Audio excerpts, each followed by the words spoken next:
welcome to my channel. I am the introvert who needs a little socialization. Can we talk? Can we talk about it? And let me add, everything I say is alleged, my opinion, and for entertainment purposes only.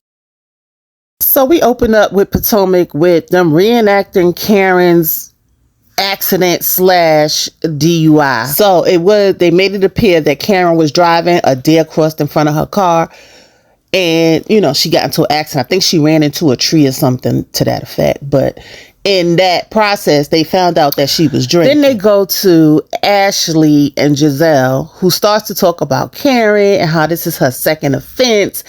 To me, this is a way of them putting Karen business out because Karen can't talk and they want to make her feel bad. Then we got Ashley and her confessionals. I can't believe Karen did this. She's a businesswoman Girl, is it me or Ashley look like a tie? Stop. The same way we can't believe that Michael's name is all over your properties and assets. But ain't nobody saying nothing about that. Okay, now this is cap. Why Giselle and Karen are driving. Giselle want to make sure she don't drive by the crash site. And they see some deer and they like, oh my God. And Giselle is like, that's a sign. Like, come on, y'all overkilling this. Y'all are overkilling this. Karen says accidents happen. It was just her leg and her ribs that were injured, but she value life more now. She can't talk about the case because it has not been adjudicated. So I guess she ain't going to be talking about it. I'm surprised by that. She going to be on the show avoiding. On this episode or this season of Real Housewives of Potomac. So then why open up with this reenactment is what I'm asking. So right after we get Karen coming out of her confessional saying she can't talk about this situation, we got Giselle at the restaurant running her jabber jaws talking about, so what happened? I know you don't do stupid stuff. Basically trying to get Karen to talk, and Karen is giving her this look like, girl, you smart. You know what's going on. Mm-hmm. And she just let her know it's legal and I can't talk about it. So Giselle says, this is my friend. I wasn't being shady. I love her and I really care about what happens to her. But you're willing to expose her on TV. But Karen know what it is. So Karen in her confessionals, she actually told Giselle this, that she's going through a lot. But her confessional, she said her grief, her marriage problems, and she's going through a lot is really contributed to what happened in her accident. Interesting. So basically, in the Potomac nutshell, Ray ain't supporting her the way she need Ray to support her. Because she held Ray down through all his BS, but he ain't got her back. And then they showed a clip where they asked Ray if he in love with Karen. And then he say, I think so. Lord. Now listen.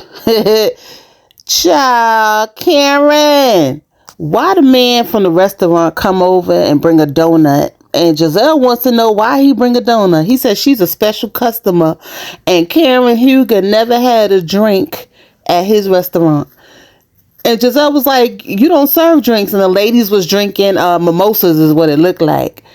And then Giselle in her confessional says, it looks staged. Child, listen, I don't agree with Giselle on a lot of things, but ding, ding, ding on that one. Okay. So Giselle wants to throw Karen a party. Well, it ain't a party. She said a lunch. They talk about a guest list and how Karen is introducing a new girl through one of her friends. Her name's Stacy. She used to work for QVC. Sounds like a new person that's coming on the show. I ain't really pay that no mind, but we gonna see. And then they get to talking about Mia, who's on a world tour with her short ass DJ boyfriend. Okay, whatever. And as Giselle's gonna say, Mia's jumping from one man to the other. It's like a revolving door. Girl, the shade.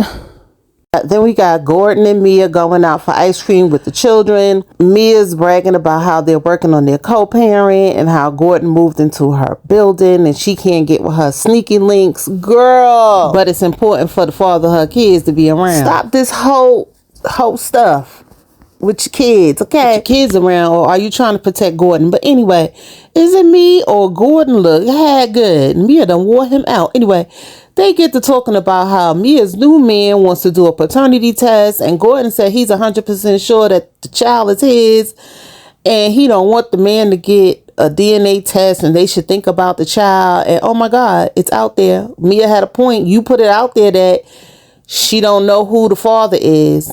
Well, Gordon, you got a good point too. Now here, Co-parenting, affairs, child, it's a mess. Yeah, so you mean to tell me you still ain't divorced? So they have this short scene with Ashley and her attorney. Ashley wants to get a divorce because she's ready to date and sit in a whole bunch of driver's seats. I told y'all she looked like a tired hoe. So Ashley says she's worried about custody. She really wants the kids to be home with her where they should be. Child, you know Michael ain't gonna play fair. Why you acting like he gonna play fair? Girl, he already got you under lock and key. Don't he own the house you live in? Next we got Dr. Wendy Osefo, who has a box and putting up stuff from her office and then types her letter to say that she resigned. So did you grab your stuff before you resigned, or you just did this letter on screen to let us know that you resigned? Because this whole scene was confusing. She says she wants to resign to do other things. She wants to spend more time with her family. You know, the whole spiel. Okay, I guess this is a season of change. I guess, I don't know.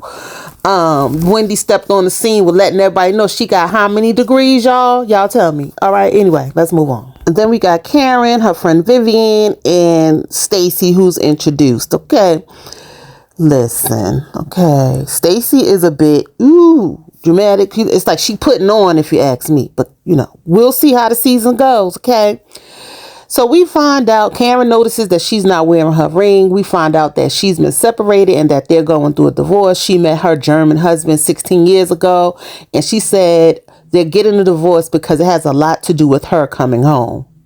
Well, do tell, because I want to know why that would cause a divorce. Okay. Child, Giselle called this party the Attitude Party. Child, it should have been called the Deflection Party, because Karen quickly got people off of her and they started talking about Mia and Mia's situation and her dealing with two men and not protecting her children. It turned into the Mia show. What? And then on top of that, Mia's friend Jackie gonna come in there and talk about how Karen called her drunk. Child, the drama. To me, it should have been a deflection party, okay? And Stacy was the only one that said it. These ladies is too much. They revealing too much, okay? But I guess you got to bring the drama on these shows, huh? Somebody got to be the fall guy and look less moralic. I think I just created a word. Well, come off as having less morals than the rest of them. Ciao. And Mia's up. She's next in line. Anyway, guys, that's all I got for Real Housewives of Potomac.